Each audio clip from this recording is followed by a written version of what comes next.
সবাই তোমার অনুভূতি বুঝবে না। তোমার কষ্ট তোমার নিজেরই। তোমার প্রশ্ন শুধু তোমার রাতের বালিশই জানে।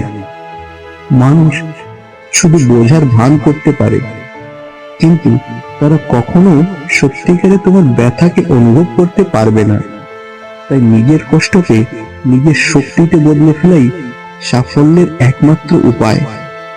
ভেঙে পড়লে কেউ আসবে না তুলে নিতে, কিন্তু তুমি যদি নিজেই উঠে দাঁড়াতে পারো, তবেই দুনিয়া দেখবে এই মানুষটা সত্যিই শক্তিশালী।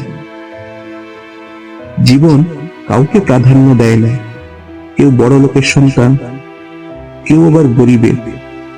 কিন্তু দুঃখ, ব্যথা, সংগ্রাম সবকিছুই সবাইকে স্পর্শ করে। এটাই হলো জীবনের নির্মমতা। এটা কাউকেই ছেড়ে দেয় না। তবে সাফল্য তারাই পেয়েছে যারা চেষ্টা করে, যারা লড়ে যায়, আর যারা ভেঙে পড়ে না। জীবন তাদেরকেই পথ করে দেয়।